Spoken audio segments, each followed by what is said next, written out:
یہاں پہ آپ دیکھیے کہ جو حالات کر دیے ہیں ملک کے، اس پہ اگر میں کل کی تقریر سنوں، کمنٹ سنوں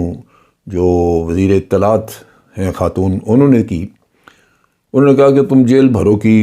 تحریک چلانے کا سوچ رہے ہو، جیل بھرو کی بجائے ڈوب مرو کی تحریک چلاؤ۔ اب امیجن کریں کہ شرم حیا کی قلت اتنی زیادہ ہو چکی ہے، اور یہ بات وہ لوگ کہہ رہے ہیں جنہوں نے ملک کو واقعی ڈبو دیا ہے۔ جب عمران خان کی حکومت گئی تو 16 ارب ڈالر کے ہمارے اس وقت یہ تھے فارن ایکسچینج کے ریزروز تھے، آج 3.1 ہے، اور یہ بتایا جا رہا ہے کہ 18 دن کے سارے ہیں، 17-18 دن کے بعد یہ نہیں ہوں گے۔ کیا کریں گے اس کے بعد؟ ڈوب مرنے کا مقام تو جن کا ہے ان کو واقعی اپنے گریبانوں میں جھانکنا چاہیے، لیکن عوام کو گمراہ کرنا۔ اوورسیز پاکستانی ہماری ایک بہت بڑی اسٹرینتھ ہے، یہ کام کرتے ہیں باہر، محنت خون پسینہ بہانا، اور عمران خان نے ان کو ووٹنگ کا حق دیا تھا، ان کے لیے وہ الیکٹرانک ووٹنگ مشین کا انتظام کرنے کو کہا تھا، لیکن ان لوگوں نے آتے ہی ان کا وہ حق چھینا۔ اب باہر سے سپورٹ نہیں آ رہی، وہ پیسہ جو ریمیٹنسز آتی ہیں باہر سے وہ نہیں آ رہی،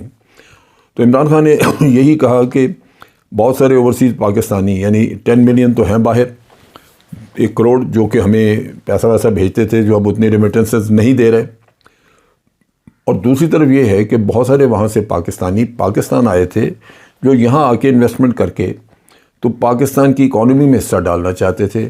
لیکن اس رجیم چینج کے بعد وہ جانا شروع ہو گئے، کیونکہ ان لوگوں پہ اعتماد نہیں کیا جا سکتا۔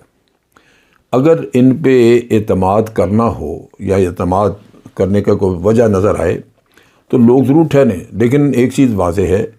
کہ یہ تو خود یہاں سے پیسہ چوری کر کے باہر لے جاتے ہیں۔ اگر میاں نواز شریف یا زرداری یہ وہ ان کا پیسہ باہر پڑا ہے، یہ اگر لا کے ملک میں انویسٹ نہیں کرتے تو دوسرا کیوں کرے گا کوئی؟ یہ عمران خان نے پوائنٹ آؤٹ کیا کہ یہ حالات انہوں نے کر دیے ہیں، اور اب اکانومی کا بالکل، اکانومی کا حال کیا، اکانومی میں رہا ہی کچھ نہیں۔ تو اوورسیز پاکستانی جو ہیں وہ اپنے ملک سے محبت کرتے ہیں، دلچسپی رکھتے ہیں، لیکن ان کے بھی کچھ حقوق ہیں۔ وہ یہ نہیں ہو سکتا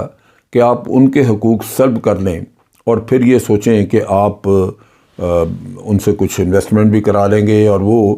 ان کے دل میں پاکستان کے لیے درد اور محبت ہے۔ میں کئی لوگوں سے بات میری ہوتی ہے، وہ انتہائی پریشان ہیں پاکستان کے حالات سے، اور وہ چاہتے ہیں کہ یہاں امپرومنٹ ہو، لیکن ان لوگوں سے توقع نہیں ہے ان کی۔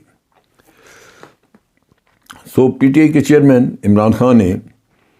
یہ بھی مہنگائی کا ذکر بھی کیا، اور اس کے علاوہ انہوں نے اس چیز کا بھی کہا کہ یہ جو مہنگائی بڑھ رہی ہے اس سے لوگ مزید خوار ہوں گے، ان کی بہت زیادہ مشکلات ان کے لیے ہوں گی، اور انہوں نے توقع ظاہر کی کہ لوگ اس پہ اٹھیں گے اور کچھ نہ کچھ اپنا ری ایکشن دیں گے۔ 2 چیزیں میں یہاں پہ بتانا چاہتا ہوں۔ ایک تو ہیومن رائٹس وائلیشنز، ابھی انہوں نے ARY کے جو ان کے غالباً چیف رپورٹر ہیں یا ہیڈ آف نیوز ہیں، ان کو آدھی رات کو انہوں نے گھر سے اٹھایا ہے۔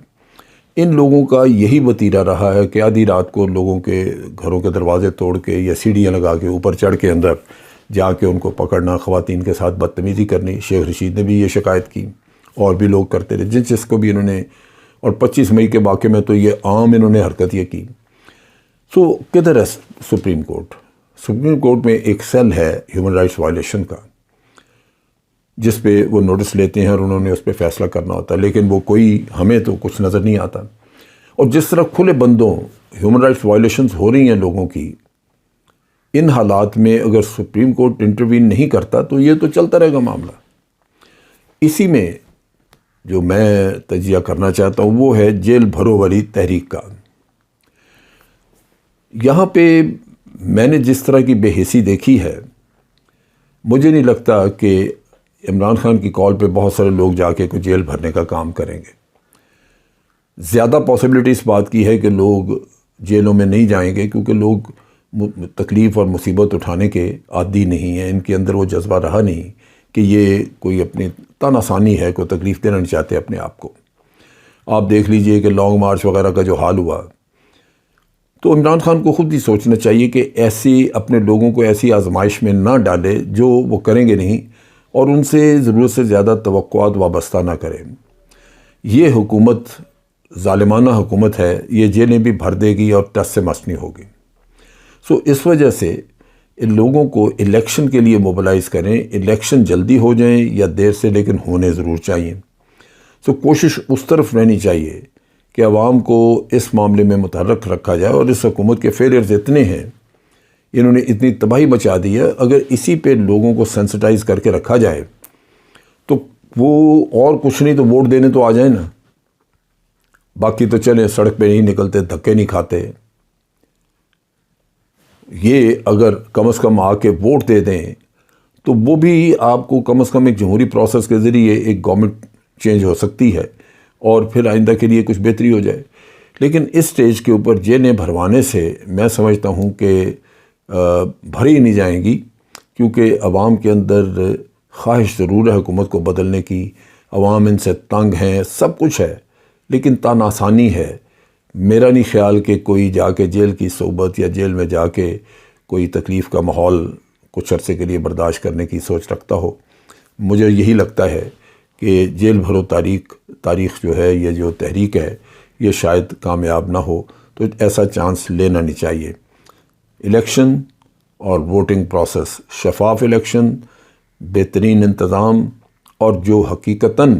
عوام کی نمائندہ حکومت، وہی آبجیکٹو رہنا چاہیے، اور اس کے لیے عمران خان کو چاہیے کہ اپنی اسٹریٹجی ورک آؤٹ کرے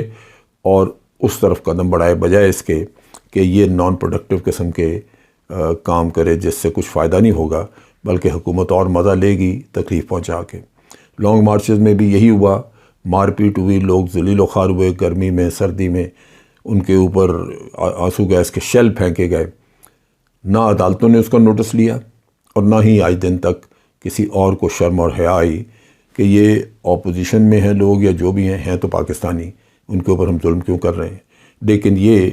وہ سوچتا ہے جس کے اندر کچھ نہ کچھ وطن کے لیے محبت کا عنصر موجود ہو، وہ یہاں پہ اس حکومت کے لوگوں میں نہیں ہے۔ اب تک کے لیے اتنا ہی۔ افواج پاکستان زندہ باد، پاکستان پائندہ باد۔